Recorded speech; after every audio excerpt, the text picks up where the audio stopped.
It's a pleasure to be back here at Noosa.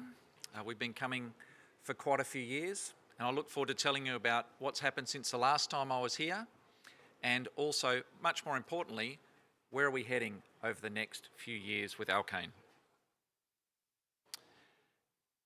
In particular, we put out quite a lot of information in the last 3 weeks. We put our updated 5-year plan for the gold mine I'm going to talk about, and we put out a scoping study for a large exploration project we've been working on for many years. I encourage you to read those full announcements, but particularly come and see me at the booth afterwards if you've got more questions, because I won't even really touch a lot of the detail that sits behind it. We've got 2 parts in our business. We've got an operating gold mine at Tomingley, and we have a large exploration development project. We have a lot of other exploration tenements, but these are the 2 core parts of our business. And where am I talking about? I'm talking about near Dubbo in the central west of New South Wales, roughly 4.5 hours drive northwest of Sydney. So if we look at Tomingley, in the year that we've just entered, the financial year that we've just entered, we're going to do between 70 and 80,000 ounces at a higher all-in sustaining cost than we normally do, and I'll explain why that is a little bit further in the presentation.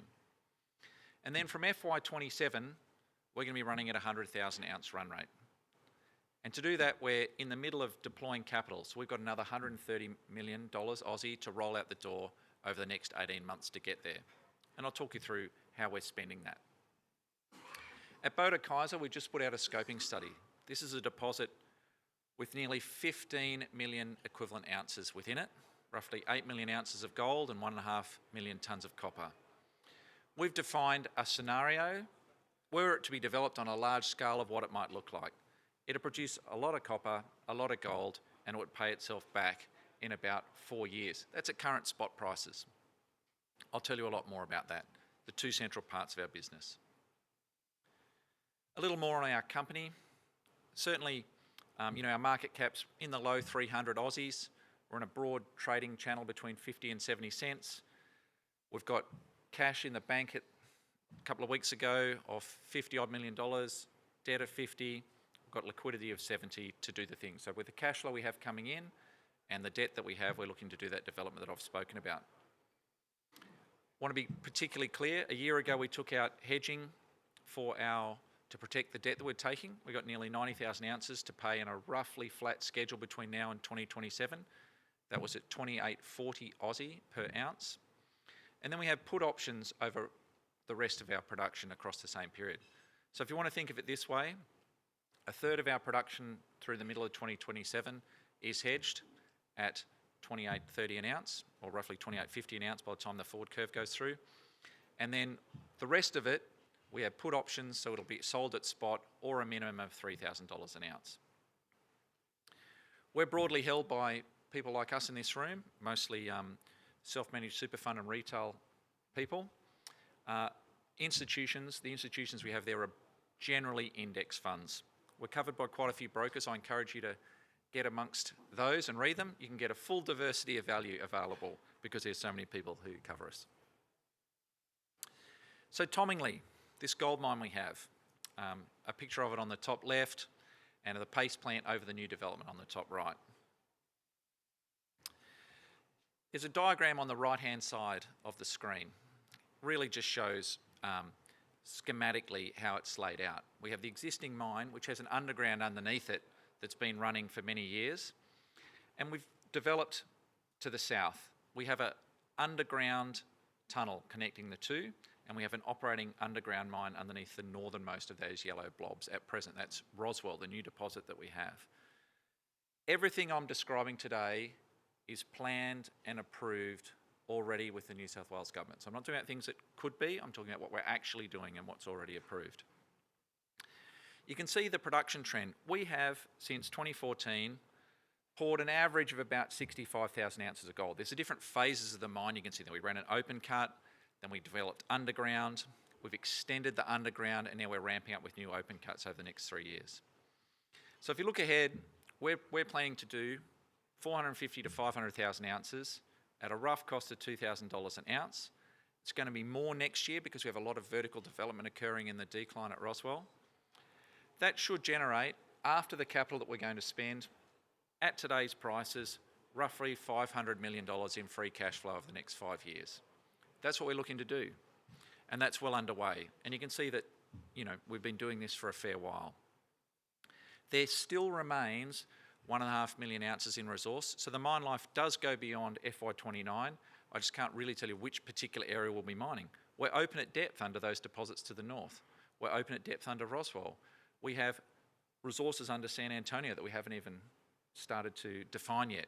So yes, we'll be continuing beyond that period of time, but as to which one of those makes the most economic sense, I can't tell you. But this is what we're intending to do over the next 5 years, pretty set in stone.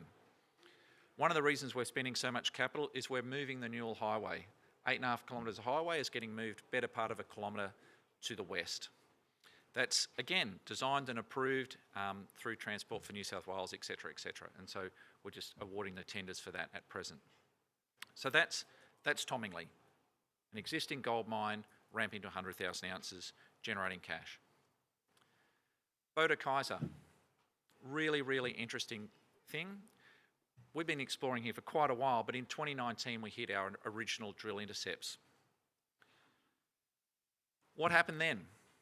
Well, we kept drilling, funnily enough. I tell this because it's one of my favourite boring stories, which is as COVID hit, I was in Sydney telling people about the best drill hole we'd ever done.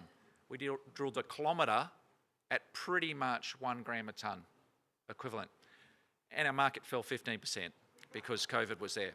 I went home with my tail between my legs on the last flight before they shut the borders. So anyway, so we kept drilling, and we have drilled this out to indicated resources, right? So we have indicated resources there. And then of course people say, well, what are you going to do with that? So we wrapped a scoping study around it. It's a scoping study, plus or minus 35%. It's to give you an idea of what the value could be. There's a long way to go in terms of approvals. I'll talk about that. But were we to develop this project at 2 10 million tonnes per annum trains, at 20 million tonnes per annum, it costs a better part of $2 billion in today's money, and I can talk people through a lot of the detail of that at the booth, certainly encourage you to do. It would be 15 to 20 year mine life, completely open underneath it, and it would pay itself back in about 4 years, and it would generate substantial cash. That's what a large project development here could be. We looked at doing smaller ones. Doesn't really work from economies of scale. Come and see me and I'll talk you through all the different detail of that. Very, very interesting project. So what are we doing with that? You can see that's the preliminary mine plans we had for open cut, right? I haven't drawn underground stuff in there. There's a hell of a lot of drilling in there. You can see that. A lot of that drilling goes down a kilometre underground. This is how you end up with nearly 15 million ounce equivalent. What are we doing? We're continuing to explore to the north, particularly the northwest.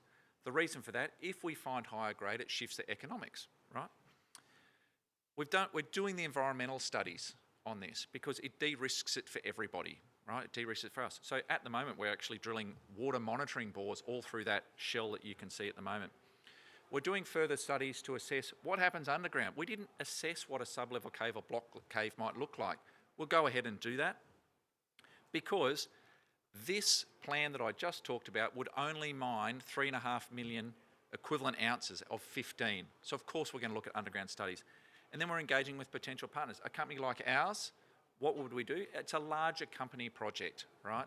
So sure, we can keep developing this, we'll keep de-risking it, but we're talking with potential partners that might see it in a different light to us. They might see even larger scale. You know, remember Cadia is what, 110k to the south of this project. So Boda Kaiser, a large potential future asset for us. So let's summarise. We have an operating mine. It's been operating for a decade. It's got at least 5 years in front of it. It's approved to 2032. There's substantial cash to come out of that, and to come out of that. We're increasing to 100,000 ounces per annum, and we're spending money right now to get there. We have Boda Kaiser, a large project. We've defined the value of it. You yourselves can draw the value. You can extrapolate up, down, sideways, whatever you want to do with the metrics. It's a scoping study. So if you think I'm wrong, knock yourself out. Come and tell me I'm wrong. At least we can talk about it. It's got a 4-year payback, and we're starting the environmental studies on it. We're engaging with potential partners. A lot of people say to us, hey, you guys, how are you going to do that? I just want to draw your attention. We have, with Alkane, had 3 major projects approved in New South Wales in the last 12 years. We had the original Tomingley mine, from nothing, discovered by us, approved next to a town, and developed it. We had the Dubbo project, which is spun out into a separate company, a $1.5 billion project at that time, approved by the New South Wales Government. We've just had a whole new mine to the south of Tomingley, our extension project, approved by the New South Wales Government.